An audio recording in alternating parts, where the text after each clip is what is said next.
టాలీవుడ్ కు సుప్రీంకోర్టులో భారీ ఊరట లభించింది. సినిమా టికెట్ ధరల పెంపు విషయంలో గత కొంతకాలంగా నెలకొన్న సస్పెన్స్ కు తెరపడింది. మరోవైపు వినికిడి లోపం ఉన్నవారి కోసం సెన్సార్ బోర్డు ఒక సంచలన నిర్ణయం తీసుకుంది. రేపటి నుంచే మారబోతున్న సినిమా రూల్స్ ఏంటో ఇప్పుడు మనం తెలుసుకుందాం. సినిమా టికెట్ ధరల పెంపుపై ఉన్న 90 రోజుల నిబంధనపై సుప్రీంకోర్టు తాజాగా స్టే విధించింది. దీంతో పాత విధానంలోనే టికెట్ల రేట్ల పెంపునకు మార్గం సుగమమైంది.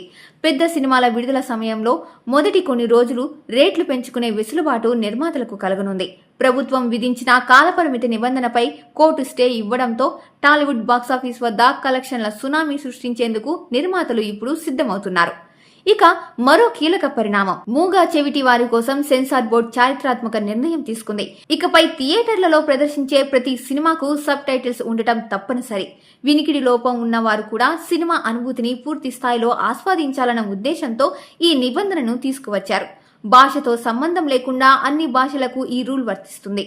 ఇది నిజంగా సినిమా ఇండస్ట్రీలో ఒక గొప్ప మార్పు అని చెప్పవచ్చు. ఈ కొత్త నిబంధనలు రేపటి నుంచి అంటే మార్చి 15 నుంచి అమల్లోకి రానున్నాయి. రేపు రిలీజ్ కాబోయే సినిమాలతో పాటు థియేటర్లలో ఉన్న చిత్రాలకు కూడా సబ్ టైటిల్స్ పక్కాగా ఉండాలని అధికారులు ఆదేశించారు. టికెట్ ధరల విషయంలో లభించిన వెసులుబాటుతో అటు నిర్మాతలు, సబ్ టైటిల్స్ నిర్ణయంతో ఇటు దివ్యాంగులు సంతోషం వ్యక్తం చేస్తున్నారు. మరి ఈ మార్పులపై మీ అభిప్రాయం ఏంటో కామెంట్ చేయండి.